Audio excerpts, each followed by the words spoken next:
لله رب العالمين صلى الله وسلم على رسوله الكريم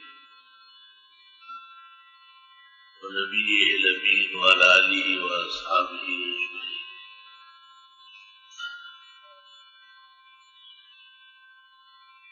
أما بعد فأعوذ بالله من الشيطان الرجيم. بسم الله الرحمن الرحيم. رسول خرابی حروف شکید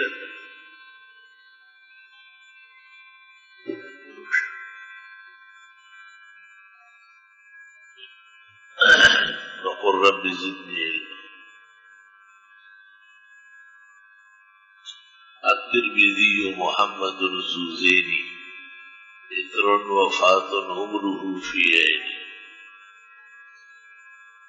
اللهم صل وسلم على النبي وعلى آله وأصحابه وبارك وسلم عليه.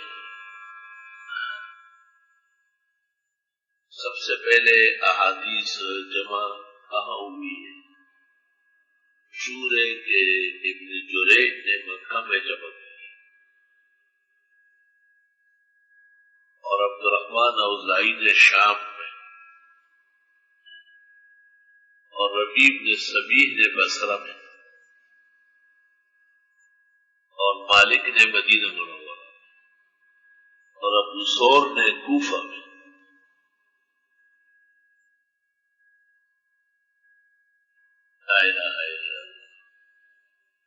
اور ان کے مجموعے موجود ہیں مختلف رنگوں میں. مالک کا تو موطا 26 نسخوں میں ہے، 26 افراد سے روایت ہے. یہ حیالیسی کا جو نسخہ ہے وہ موطا مالک کہلاتا ہے. باقی اور بھی مختلف نسخے ہیں، رویتی کا ہے، برہانی کا ہے اور امام محمد کا ہے جس پر کلام ہو چکا ہے.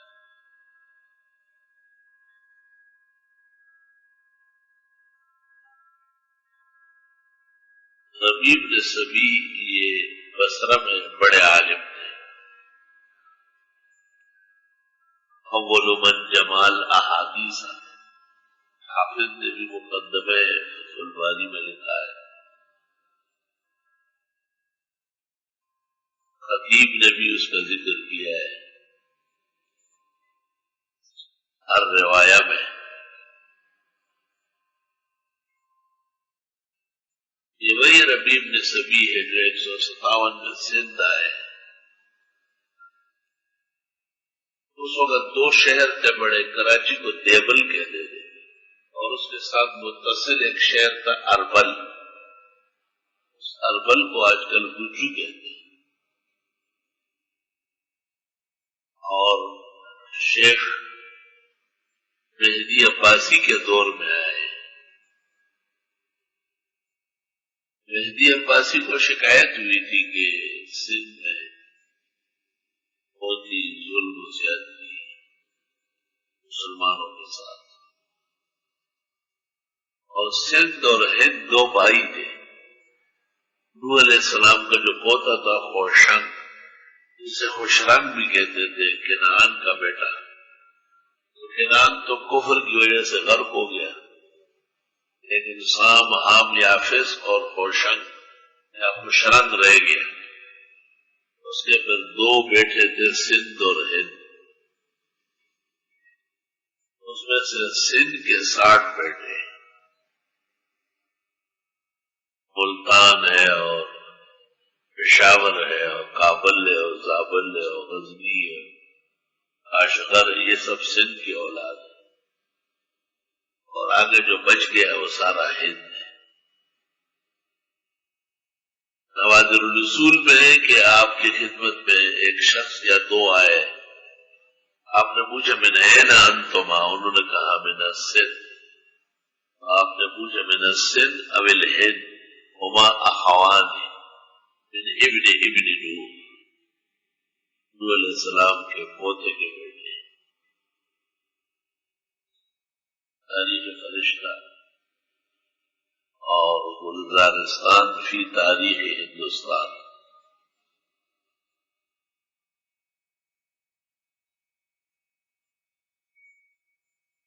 ہند اور سندھ یہ مہدی عباسی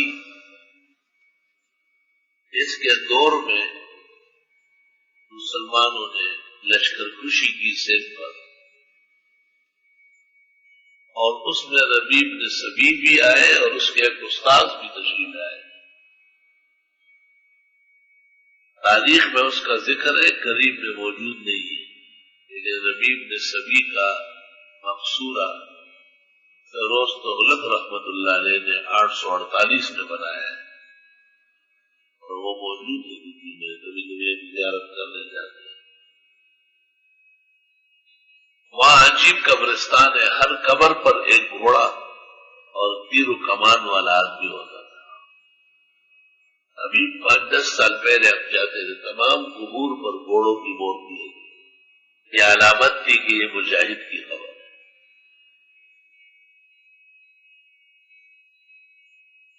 کئی سندھ کے اوباشوں کو پتہ چلا ہے، انہوں نے وہ سارے پتھر اکھیڑ دیے.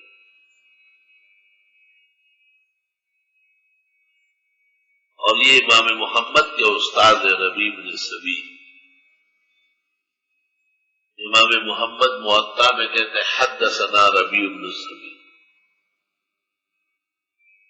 ترمذی شریف جلد ثانی میں 4 حدیث ہیں اور شمائل میں 2 ہیں. یونس رقاشی کا شاگرد ہے.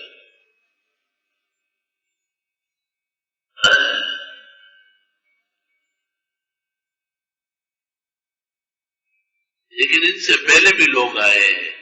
یہ جو عبداللہ شاہ غازی ہے یہ امام مالک کا استاد ہے. امام مالک کہتے ہیں حفظت عنہ 90 فی 100 میں سے 90 احادیث میں نے ان سے یاد کی. اور ان کا نام ہے نفس زکیہ، عبداللہ شاہ غازی کا. بنو امیہ قتل کر رہے تھے تو بھاگ آئے، کافی سال بعد یہاں ان کو مل گئے اور یہ پہاڑی پر ان کو قتل کیا ہے جہاں ان کی خبر شہید کر دی. یہ امام مالک کے استاد ہے، اوزائی کے استاد ہے، ابن شہاب کے استاد ہے، کبار محدثین کا استاد ہے. حافظ العزیز سے اپنے زمانے عبداللہ شاہ غازی. کبھی کبھی جایا کرو زیارت. زیارت القبور کفارۃ الذنوب. ماکان اور موحدین کو تو بہت فائدہ ہوتا ہے کیونکہ ان کا تو عقیدہ درست ہوتا ہے اور سنت زیارت کرتے ہیں. ایک بدعت نہ کرنا ہے اور ایک زیارت نہ کرنا ہے. بدعت نہ کرنا تو ضروری ہے لیکن زیارت نہ کرنا نحوست اور بدنصیبی. جب لاہور جائے تو داتا گنج بخش کے ہاں حاضری دے، زیب النساء کے مقبرے پر حاضر ہو جائے. کیا زمانہ تھا جی. زیب النساء نے جہاں اس کا مزار ہے وہاں سے لے کے 6 میل تک زمین میں سرنگ بنوایا. میں پڑھنے کے لیے جاؤں گی استاذ کیا نیچے سے جاؤں گی، اوپر جاؤں گی تو میرے کپڑے یا میرے برقع اجنبیوں کو نظر آئے. ایسا حجاب اور نقاب کا زمانہ. اور انگریب عالمگیر رحمت اللہ علیہ کی بیٹی اور وہ داتا صاحب تو محمود غزنوی لے کے آئے سید علی. واحد داتا صاحب کہہ سکتا ہے کیونکہ اس کا مطلب ہے کہ اللہ تعالیٰ کے فضل سے ان کے ذریعے ہدایت بڑھی. انبت الربیع البقر مسلمانی میں پڑھا ہے. پڑھا کیا ہوگا؟ پڑھا ہوگا. واحد کہے کہ انبت الربیع البقر مطلب ہے کہ اللہ تعالیٰ نے موسم بہار میں فصلیں اگائی. اور دہریہ کہے تو غلط ہے کیونکہ وہ کہتے نہیں خود بخود اگتے. تو بدعتی جو کہے داتا گنج بخش وہ شرکی عقیدہ ہے، اور اہل حق جو کہے وہ درست کہتے ہیں. ہاں ان کے سامنے نہ کہو. سید علی اجمیری کا ہو، شیخ القرآن مولانا طاہر پنپیری حضرت کو داتا گنج بخش کہتے ہیں. یہ رائے ہے کہ یہ لفظ صحیح. تین بزرگوں کے بہت سخت قائل ہیں، جان چھڑکتے ہیں.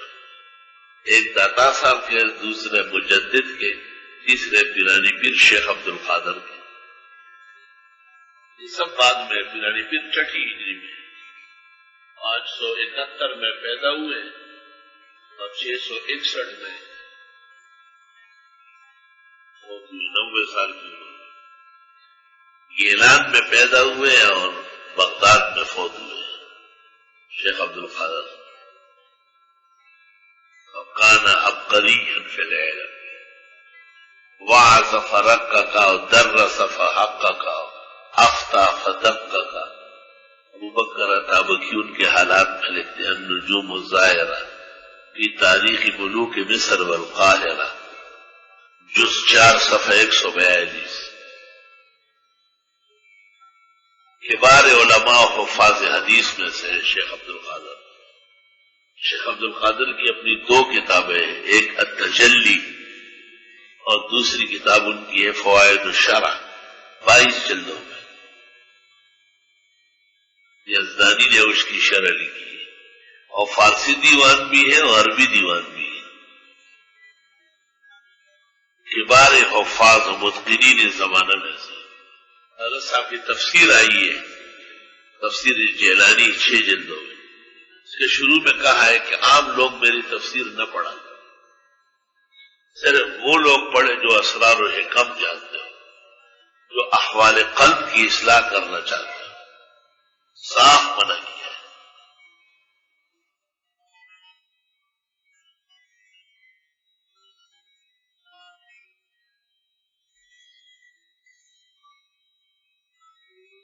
اور داتا صاحب تو ان سے پہلے، وہ تو 423 میں فوت ہوئے، 5ویں صدی کے، 100-150 سال پہلے. اور پیرانی پیر داتا صاحب کے مزار پر آئے ہیں، باہر نہر سے نہا لیا، مگر آہستہ آہستہ جوتے اتار کے جا رہے تھے. جب قریب پہنچے فرمایا سوچ بھی نہیں سکتا کہ ہندوستان میں اتنا زبردست جوان آرام کر رہا ہے.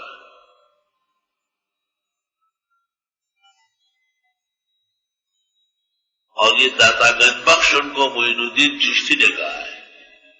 وہ 24 سال زمین پہ گھومے تھے، ہر ملک میں کچھ بھی نہیں ہوئی.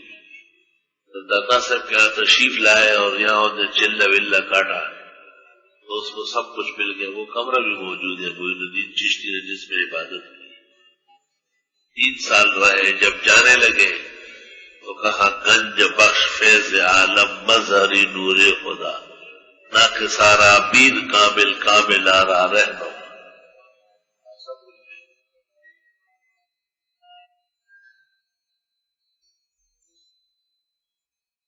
اولیاء سے بھی تعلق رکھا کرو. دیوبندی بعض اوقات بالکل لکڑ پکڑ ہوتا، بزرگوں سے ان سے مناسبت نہیں رکھتے. ہمارے تو سارے علماء اولیاء ہیں. مولانا شرف علی نے ارواح سلاسلی کی، آج کل اس کا نام ہے حکایات اولیاء. مولانا انور شاہ صاحب لکھتے پیرانی پیر کے بارے میں کہ کرامات الشیخ کا قطر الامطار. پیرانی پیر کی کرامات ایسی تھی جیسے موسلادھار بارش.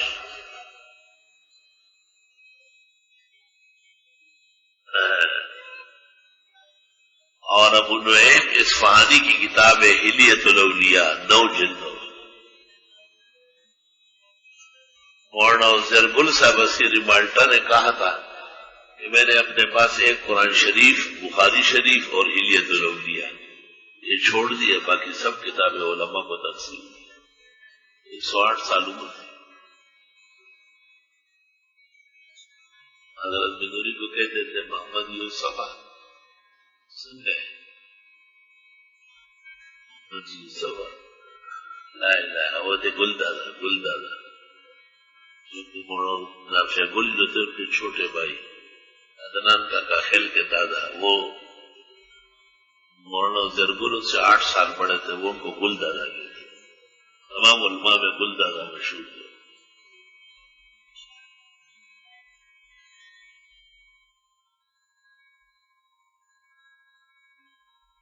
اللہ تذکرۃ الرجال بأحسن الافعال، ایک کتاب شروع کی تھی کب پتہ نہیں پوری ہو، اور صبح کے حالات لکھے تھے. اس کا نام تھا سلامت الابد فی تراجم درر سرحد.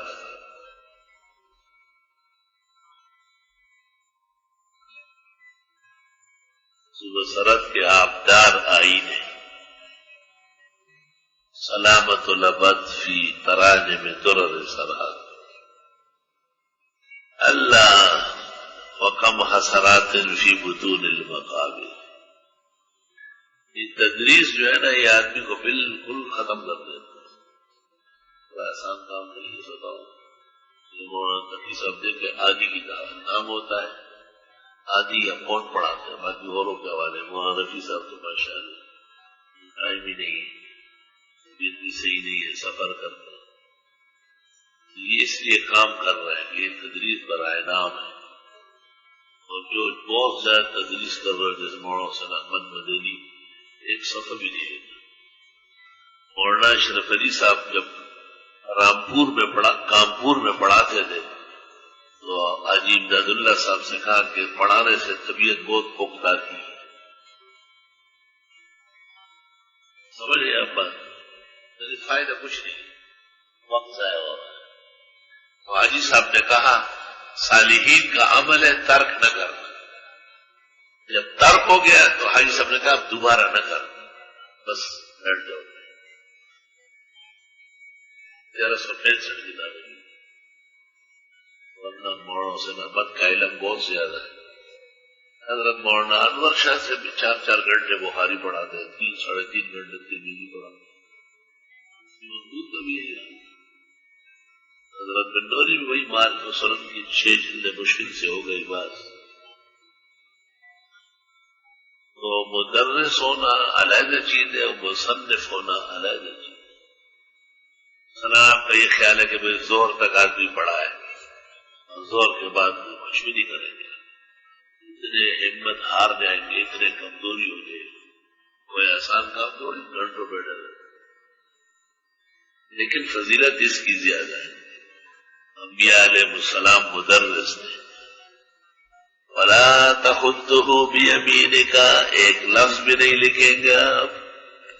اذا لارتاب المبطلون، باطل پرستوں کو اور موقع مل جائے گا. یہ تو پہلے سے بہترین لکھا رہی ہے. شمس کا پانی شمس العلوم والفنون، ایشیا کا سب سے بڑا عالم، ایشیا کا اپنے وقت کا سب سے بڑا عالم مولانا شمس اللہ کا ہوا. ایک علوم قرآن ہے، ایک رسالہ ہے سائنس پر.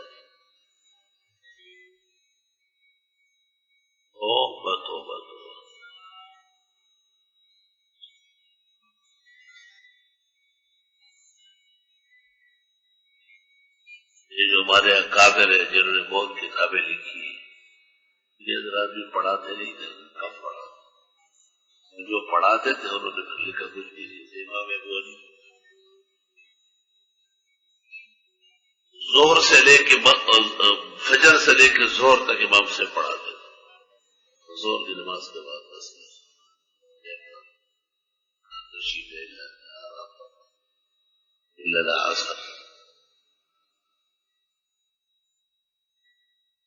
علماء کہتے ہیں صبح کا وقت جوہری وقت ہے.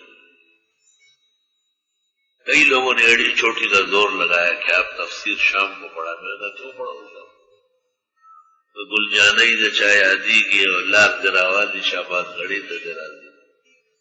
جو ہم سے تفسیر پڑھے وہ ٹھیک صبح 7 بجے آئے اور 8 بجے. ورنہ ناز برا کن کے طلبگار دوست. میں ان کو کہتا ہوں کہ قرآن تو اصل الاصل ہے اور صبح کا وقت سب سے بیش بہا اور قیمتی ہے. ظالم قیمتی وقت نیند کو دے رہے ہیں رمضان میں، اور کیا کرے گا؟ سوئے گا. قرآن کے معجزے سے نیند نہ کرنا یہ اعجاز ہے.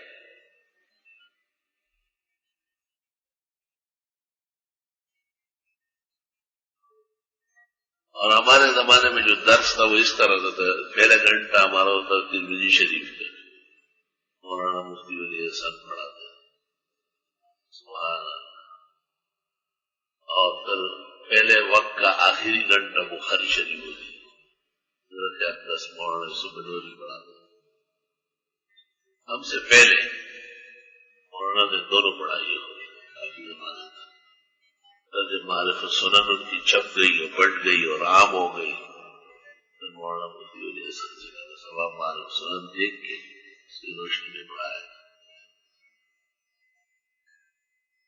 لیکن بخاری شریف کی دونوں جلد حضرت خود پڑھاتے تھے اور ماشاءاللہ پوری کراتے تھے۔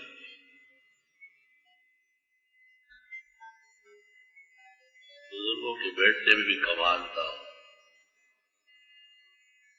حضرت تشریف لے گئے تھے ختم نبوت کے سال امریکہ وغیرہ افریقہ، قادیانیوں کے خلاف تبلیغ کرتے، وہاں سے مولانا مفتی ولی حسن سے کہا کہ آپ پڑھائے بخاری، تو انہوں نے ثانی تو شروع کی، لیکن کہتے اول میرا کام نہیں ہے، میں نہیں پڑھاتا۔ حضرت جب آئے چند دن باقی تھے، امتحان کا نقشہ لگ چکا تھا وفاق، اور بخاری پوری باقی۔ ہم نے طلبا سے کہا عشاء کے بعد مسجد آ جاؤ، بجائے دارالحدیث کے۔ عشاء کے بعد مسجد میں بیٹھ گئے، صبح اذان سے 5-10 منٹ پہلے میری آنکھ کھلی، مولانا کی آواز آ رہی، طالب علم سے پوچھا کتنے پارے ہوئے؟ کا 7۔ ان کو لیے پڑھانا کیسے؟ جیسے گڑی پہ ٹائم کے حفظ کا ساتھ۔ سب طلباء سے بیدار بیٹھے، جانتے کوئی آگے پیچھے، کرامت کی شے، 77 سال کا بوڑھا، اور وہ پوری رات عشاء کے بعد بیٹھ کے اذان فجر تک کوئی مانا رکھتا ہے۔ اس کو طریقے سرد کہتے ہیں، لیکن حضرت سرد نہیں کرتے تھے، آپ تشریح کرتے رہتے تھے جگہ جگہ، جہاں ان کا موڈ ہوتا ہے۔ فرماتے مرف ترمذی، مرف مسلم، مرف طحاوی، فلاں فلاں گزر گیا فلاں گزر گیا۔ بہرحال امام ترمذی رحمہ اللہ، ان کی الجامع والسنن، اس کے معتبر شروع بھی اپنے اپنے زمانے میں ہوئے ہیں۔ ہماری دانش میں پہلی شرح جو ہمیں ملی ہے وہ ابو بکر ابن العربی کی ہے۔ کوشش بسیار کے باوجود ہمیں اس سے پہلے کوئی شرح نظر نہیں آئی۔ مولانا نے بھی اعتراف کیا ہے کہ اس وقت دنیا میں جو ترمذی کی پہلی شرح ہے وہ ابو بکر ابن العربی کی ہے۔ ابو بکر ابن العربی 546 میں متوفا ہے۔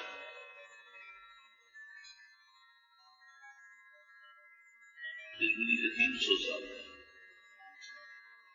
اور اس کتاب کا نام ہے عارضۃ الاحوزی، 16 جلدوں میں، ہمارے پاس 4 سیٹ موجود ہے، وہ آلہ چھپا ہے بیروت سے، مصر سے، پورا مل رہا ہے، مکمل مل رہا ہے، لیکن اس طرز پر نہیں ہے جیسے ہم اور آپ پڑھاتے ہیں، کچھ اور طرز ہے، اس سے فائدہ کم ہے۔ اس کے بعد ایک شرح لکھی ہے منکح الشذی ابن سید الناس یامری کی، 734 میں۔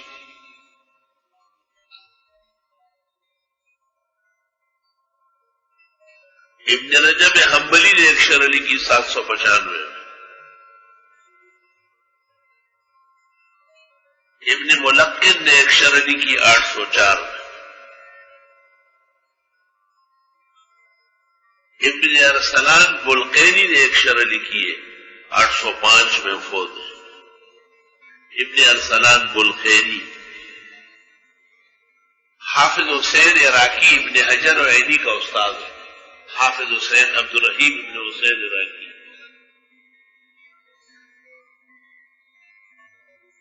عراقی مرا ہے 806 میں، ابن حجر 852 میں فوت ہوا ہے. وہ کہتے ہیں میری بھی شرح ہے ترمذی کی ولا یوجد.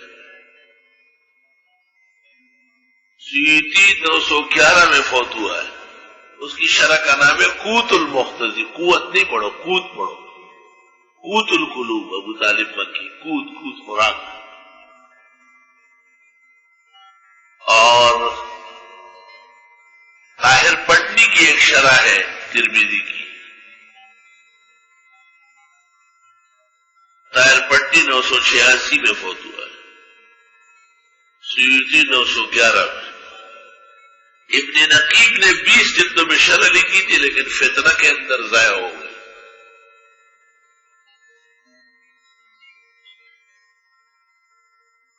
شیخ سندھی نے بھی ایک شرح لکھی تھی 999 میں.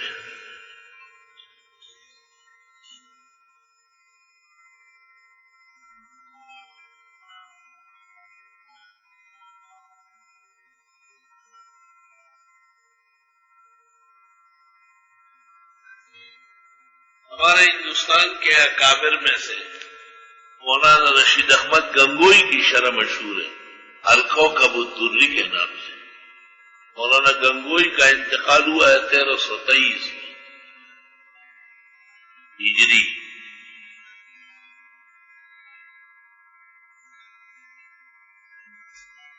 شمس الحق عظیم آبادی کی ایک شرح ہے.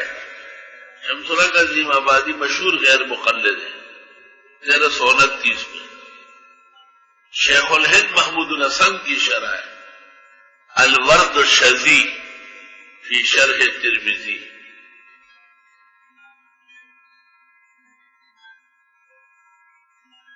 اور حضرت شاہ انور شاہ صاحب کی تقریر ترمذی پر ان کے خاص شاگرد مولانا محمد چراغ صاحب گجرانوالہ نے درس کے دوران جمع کی تھی، اور اس کا بھی نام ہے العرف الشذی. یہ اپنی ترمذی پر حاشیہ لگا ہوا ہے، مستقل کتاب کی شکل میں بھی ہمارے یہاں چھپی بھی ہے العرف الشذی. اور مستاد محترم مولانا بن نوری نے اسی کی شرح لکھی ہے معارف السنن. یہ جو عرف شذی ہے مولانا محمد چراغ صاحب کی، تو انہوں نے مقدمے میں ہی لکھ دیا ہے کہ شاہ صاحب پڑھا رہے ہیں اور میں لکھ رہا ہوں، اور شاہ صاحب کے علوم بہت زیادہ ہے، مجھ سے رہ بھی جاتے ہیں. اگر کوئی غلطی ہو تو وہ میری ہے، شاہ صاحب کی نہیں ہے. لیکن مشہور زمانہ غیر مقلد عبد الرحمن مبارک پوری، اس نے ایک شرح لکھی ہے ترمذی کے تحفۃ الاحوذی فی شرح الجامع سنن للترمذی. اس کتاب میں تمام کام عرف شذی سے لیے ہیں، لیکن مولانا محمد چراغ سے جہاں طالب علمانہ غلطیاں ہوئی ہے اس پر اس نے روک ٹوک مولانا چراغ پر نہیں، مولانا انور شاہ پر کیا. ایک ظالمانہ قلم ہے اور بے ادبی کا قلم ہے. اس مولانا یوسف بن نوری کو طالب علمی سے اس پہ نظر دی. چنانچہ حضرت بن نوری کا دور حدیث 1927 میں ہونا تھا، لیکن آپ نے عرف شذی پر کام شروع کیا اور یوں معارف السنن تیار ہو گیا. بجائے 1927 کے آپ نے 1929 میں دورہ کیا. دورہ مؤخر کے اوقات میں آج دنیا حدیث میں معارف السنن جیسی شرح نہیں، جہان مان چکا ہے. سب سے بڑی اور جامع شرح اگرچہ کتاب الحج تک ہے 6 جلدیں. مولانا نے تحفۃ الاحوذی کی گرفت کی ہے خوب زبردست. 5 سال کہتے تھے اخذتہ اولا و ثانیا ثالثا و رابعا. کبھی فرماتے تھے میں نے ابن حجر سے بھی کشتی لڑی.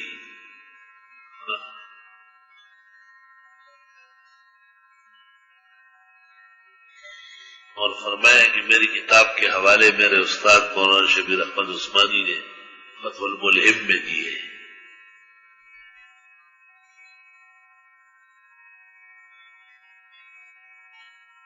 اس کے علاوہ بھی علماء دین کے کچھ مختلف شروع ہے. مولانا سرفراز خان کی ایک تقریر جمع ہوئی ہے خزائن السنن کے نام پر. مولانا سرفراز خان محقق تھے، دیوبند کے ترجمان تھے اور احناف کے وکیل تھے. سبق میں متاخر تھے، 1943 میں فاضل ہوئے. وہ اپنے بھائی صوفی صاحب کی وجہ سے ان کو پڑھا رہے تھے، انہوں نے ساتھ کرتے دیوبند چلے گئے. مولانا کا ایک مضمون شاید ہے میں اور صوفی.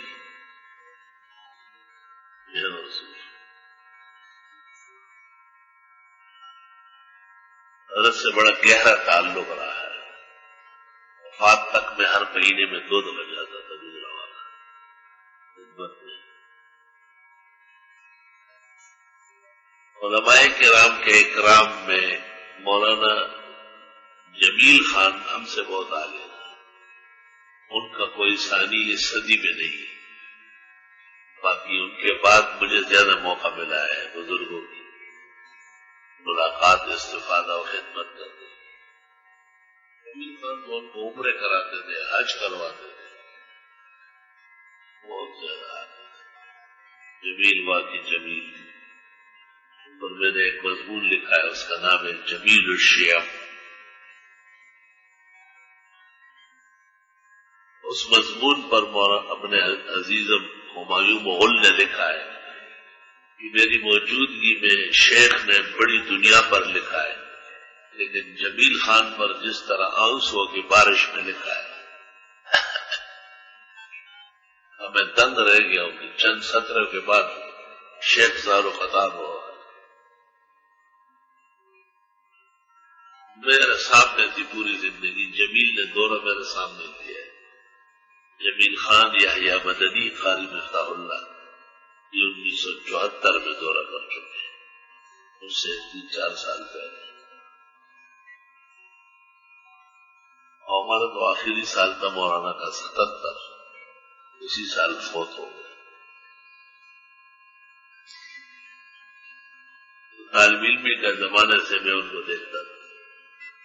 اس زمانے میں مولانا مفتی محمود کا عروج تھا کہ سیاسی جلسے ہوتے تھے اور جمیل خان اس میں نعرے لگاتے تھے اور جلسے کرواتے تھے. زندہ مرتبات سب پیچھے ہوتے. ایک دفعہ حضرت بنوری نے دارالعزیز میں بہت سخت تقریر کی کہ میں جانتا ہوں کچھ لوگ یہاں پڑھتے ہیں اور وہ سیاسی لوگوں کے اس طرح کہا نا تو جمیل خان نے خود کہا کہ چمچے، ہم سب چمچے ہیں مفتی صاحب. مولانا ہنس پڑے. ہمارے حضرت جو تھے وہ مولانا مفتی محمود کے بہت زیادہ قائل. مولانا اشرف صاحب تھے پروفیسر عربی اور فارسی اور اسلامیات کے پشاور یونیورسٹی میں. مولانا محمد اشرف خان صاحب جن کا ماہنامہ نکلتا تھا التبیان. پشاور کے تبلیغی مرکز کے بھی امیر تھے اور ٹانگیں نہیں تھی اور پورا کالج جو تھا مدرسہ بنا ہوا تھا. جب پیریڈ ختم ہو جاتا تھا کوئی ڈاکٹر انجینئر آ جاتا تھا، مولانا کو اپنے اوپر سوار کر کے تو مولانا پڑھتے تھے سبحان الذی سخر لنا ھذا وما كنا له مقرنین انا الی ربنا. میر حتم نے ان کا خاص شاگرد تھا. میر حتم نے کہا مولانا سے درس ہے بولے میر حتم خدای نہیں مسخر کرا تصدر کرو.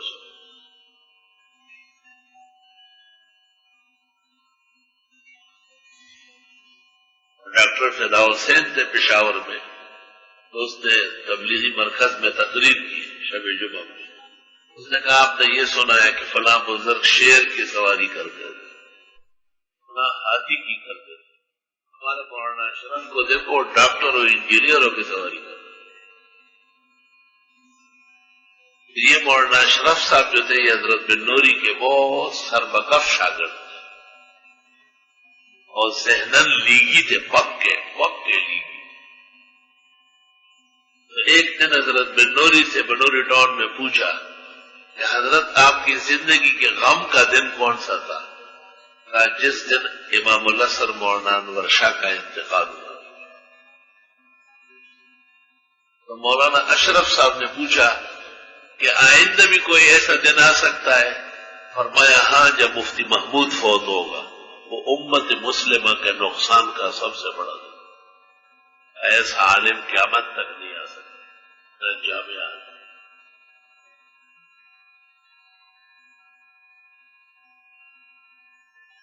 بہت زیادہ پرویدہ ہے. مفتی محمود سے بہت چھوٹے تھے، وہ مراد آباد کے فاضل تھے 1940 میں. لیکن حضرت فرماتے تھے کہ اس میں امام محمد کی طرح صلاحیت.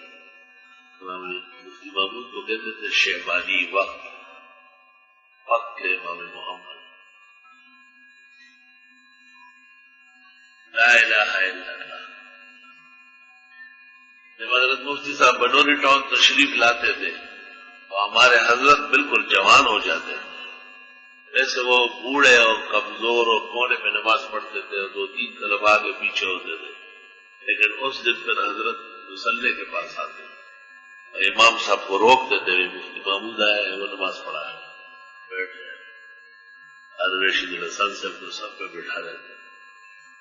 حضرت فرماتے تھے کہ امت میں پیغمبر کے بعد جو نماز پڑھائی ہے یا عمر ابن عبدالعزیز نے پڑھائی یا مفتی محمود پڑھا، بہت اچھی نماز پڑھا، کوئی شک نہیں، بہترین نماز پڑھا. قرآن بھی اور طرح پڑھتے تھے، لب و لہجہ بھی بہت خاص تھا، تقویٰ اور ورع بھی مثال تھا. ان کو پیغمبر کا یومیہ خیرات یاد تھی. جیسے آج پیر کا دن ہے نا، تو مفتی صاحب کو یہ پتا تھا کہ آج فجر میں کون سی خیرات ہوئی، کل کتنی صورت ہے، یہ ان کو حفظ تھا. اور مجھے پورا ارادہ تھا کہ میں نوٹ کروں گا، لیکن افسوس، صد افسوس. آج ظہر میں کون سی خیرات ہے، آج عصر میں، یہ کوئی تحقیق تھی ان کے پاس.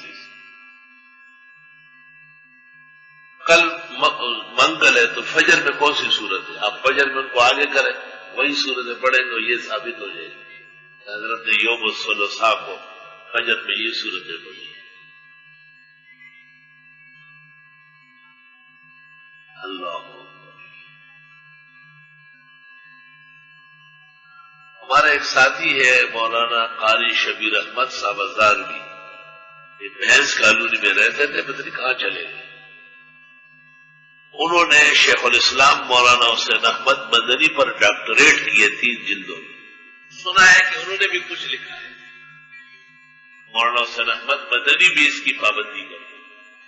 قراءت مسنونہ فی الصلوات الخمسہ کل یوم و کل وقت. اتنا مشکل کام ہے.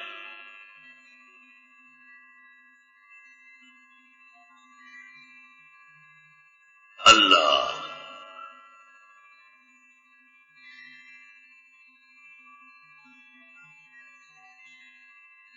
حضرت مولانا عبدالحق صاحب کوڑا خٹک، یہ 1931 میں دارالعلوم دیوبند سے فاضل تھے. شیخ الاسلام مولانا حسین احمد کے خاص شاگرد مانے جاتے ہیں، بہت خاص شاگرد. ایک دفعہ تقرر ہوا، پھر ختم ہوا، واپس آ گئے، اپنے ہاں کام شروع کیا. بہت طلباء ہے، مولانا حسین احمد صاحب کا خط آیا کہ آپ سب کام چھوڑ کے پہنچے.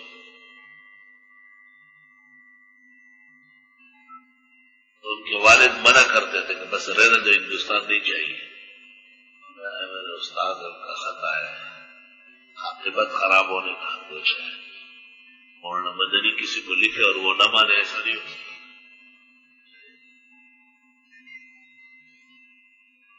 جب پاکستان بنا اور پھر مجبوراً آنا پڑا، اور پاکستان بننے کے بعد شیخ الاسلام مولانا حسین احمد تشریف لے آئے. تو آپ نے دارالعلوم حقانیت یاد رکھی ہو دعا. بڑی دردانگیز تقریر کی، اس پر افسوس کیا کہ مولانا عبدالحق جیسے علماء دیوبند سے واپس آئے. تو ان کی باقاعدہ شرط تو نہیں ہے، حقائق و سنن کے نام سے کسی نے جمع کی طالب علموں میں، غالباً مولانا عبدالقیوم حقانی نے جمع کی. اس کی حیثیت تقریر کے درجے کی ہے. بس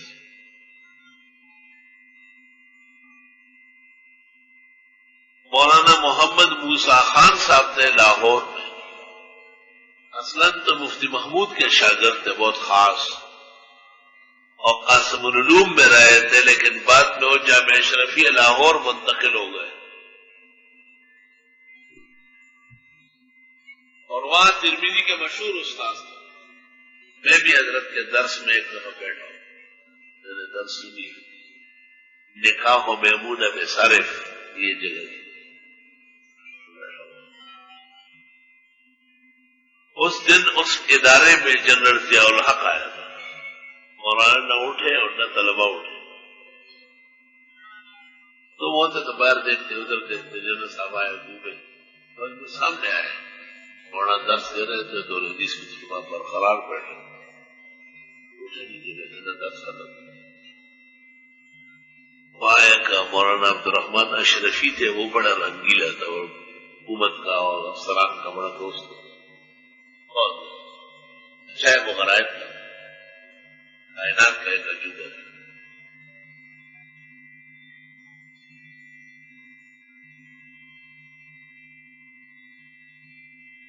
لیکن ایک عجیب ان کی کرامت بتاتا ہوں عبدالرحمان اشرفی کی. یہاں ضیاء الدین اسپتال کے پاس کوئی ادارہ بنا ہے، دارالعلوم بنا ہے، وہ ان کی نگرانی میں تھا اور وہ اس کا محتمم ہر مہینے آتے تھے. ایک زمانے میں میرا اور ان کا ہوائی جہاز کا سفر ہوا. میں نے کہا کہ یہ ادارہ کیوں بنا ہے؟ کہا ادارے تو بنتے رہتے. میں نے کہا نا، یہ بنوری ٹاؤن کو ختم کرنا ہے اور وہاں کے علماء کو نکالنا ہے. تو پھر جب وہ ختم ہو جائے، وہاں کے علماء برطرف ہو جائے، تو یہاں پر جو مولوی ہے یہ وہاں جائے گی. یہ اس کے مقابلے کے تخم ڈالی گئی. میں نے کہا یہ کبھی بھی کامیاب نہیں ہو، یہ غزوہ ہے. ہوائی جہاز میں اس کی اور میری جھڑپ کسی ہو گئی، لیکن میں اپنی بات پر اٹل رہا اور مجھے پورا پتہ تھا. جب لاہور ایئرپورٹ اترے تو مولانا نے مجھے کہا آپ کی بات 100% صحیح ہے، اور میں آئندہ کبھی بھی اس ادارے میں نہیں آؤں گا. آج آپ سے وعدہ ہے، لیکن تم 3 کام کرو. ایک تو میرے ساتھ میرے گھر چلو، کھانا کھاؤ. دوسرے میں نے ایک بھینس خریدی ہے، وہ بیائی ہے، اس کا وارگو کیس کھلاتا ہوا، دیکھ لو کس نسل کی. میں نے کہا سب منظور ہے، تم کہو تو میں آپ کے یہاں جھاڑو بھی لگاتا ہوں. وہاں لے جا کے پھر میرا درس بھی دلوایا. طلباء سے باہر تھے عربی میں، اور وہ ایک بیٹے کی شادی ہو رہی تھی یا ہو گئی تھی، بڑی زبردست دعوت کی. اس سے بار بار کہتے کہ آپ تو چھوٹے آدمی ہیں اور اتنی بڑی باتیں کیسے جانتے ہیں؟ یہ بالکل حقیقت تم نے کہی، کسی کو پتہ نہیں. بس اس کے بعد کبھی بھی وہ کراچی نہیں آئے. ہاں میں حضرت بنوری کے مقابلہ نہیں کرتا. یہ میں نے ان میں قابل پرستی دی. مجھے کہا وعدہ ہے آپ سے، مر جاؤں گا کبھی نہیں ہو. بار بار کہتے تھے فرشتہ ہو کیسے آدمی، مجھے کیسے سمجھایا آپ نے؟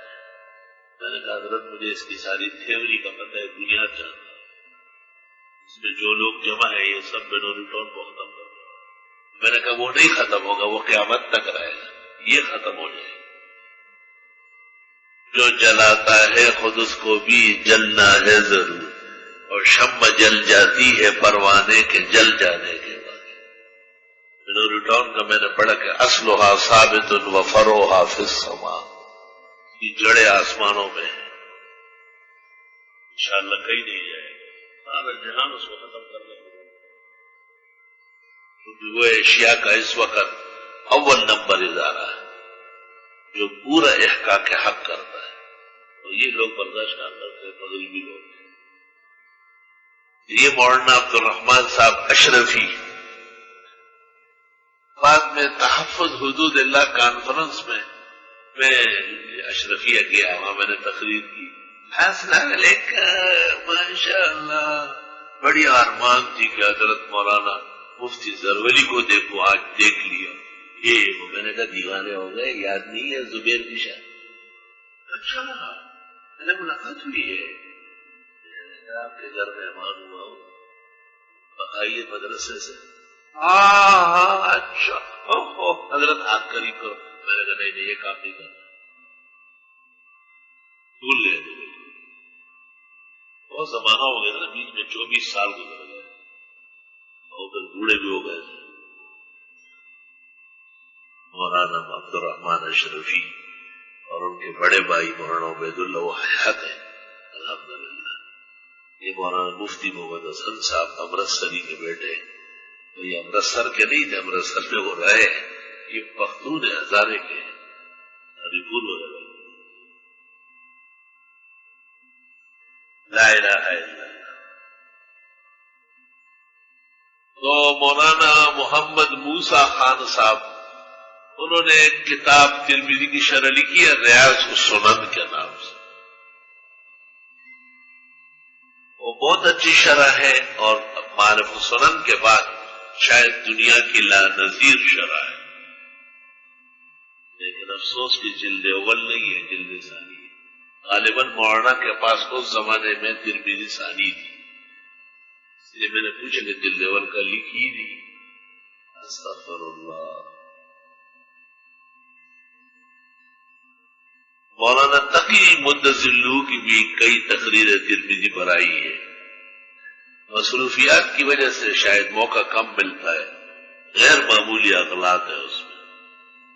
یوسف لدھیانوی نے بینات میں لکھا تھا کہ مناسب ہے کہ اس شرح کو قلعدم کر کے نئے سرے سے لکھا ہے. اتنی غلطی ہے، مسلسل کئی حصوں میں آ رہی ہے. یہ حقیقت میں معارف السنن کا ترجمہ ہے، لفظ بلفظ معارف السنن کا ترجمہ. یہ اچھی بات ہے کہ مولانا درس میں معارف السنن پڑھاتے ہیں. زمانے میں ان کے پاس ترمذی تھی، شاید کچھ اضافات بھی انہوں نے اپنے مطالعے سے کیے ہیں، اس میں کچھ کمزوریاں ہیں، وقتاً فوقتاً ہم آگاہ کریں گے، گھبرائے نہیں. اور خاص کر جدید مسائل میں تو تقریباً اختلاف، بالکل یہ اختلاف. حضرت کا مطالعہ بھی ہے اور ملکوں کا سفر بھی ہے، سفر بھی ہے. اس کے باوجود ترمذی شریف جو انہوں نے 24 سال پڑھائی ہے اور ان کے لائق شاگردوں نے جمع کی ہے، مجھے تعجب ہے کہ یہ غلطیاں نہیں ہونا چاہیے جو اس میں آ گئی ہے. اگر میں آج سے ہی واضح کروں تو آپ بہت غمگین ہو جائیں گے. اس طرح مقصود تو غلطیاں نہیں ہے، مقصود تو خدمت سے فائدہ اٹھانا ہے، مگر طالب کو آگاہ کرنا بھی ضروری ہے.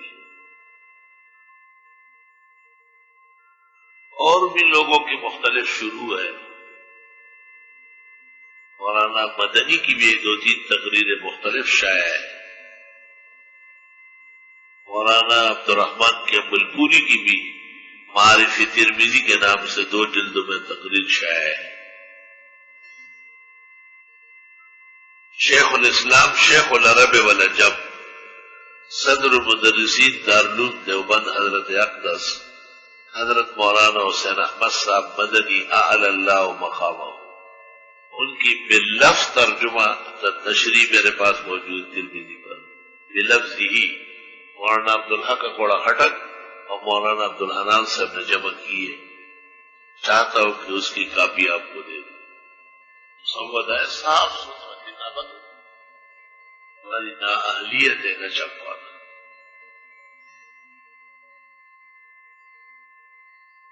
استاد محترم فقیہ ھذا الزمان مولانا مفتی ولی حسن کے بھی کچھ مسود جمع ہے شائع، اور فقیہ ھذا الامہ میدان سیاست اور فراست کے علی الاطلاق امام مولانا مفتی محمود صاحب نے بھی ایک ترمذی کی شرح لکھی ہے، اس کا نام ہے زاد المنتہی فی شرح الجامع سنن للترمذی، اس کی بھی 2 جلدیں آ گئی ہے، ہمارے یہاں سے ہی اکثر مل جاتی ہے، مناسب موقع پہ خدمت میں پیش کروں، عجائب و غرائب شرح ہے۔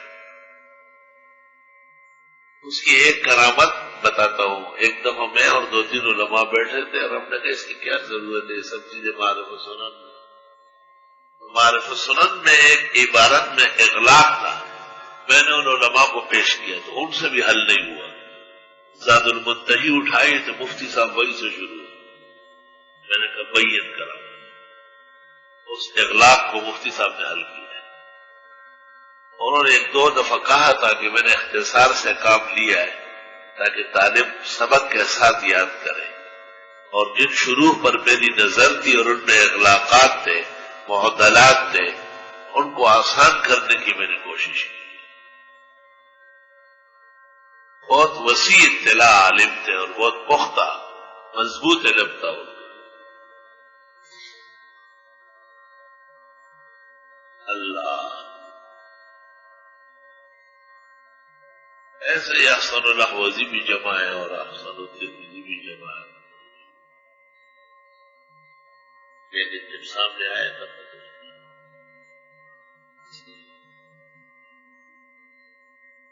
بتایا کرو، اشارہ سے کیا پتہ نہیں چلتا۔ الحمدللہ رب العالمین، اللہم صلی وسلم علی النبی وعلی آلہ واصحابہ وبارک وصلی وسلم علیہ۔ ربنا آتنا فی الدنیا حسنہ وفی الآخرۃ حسنہ وقنا عذاب النار۔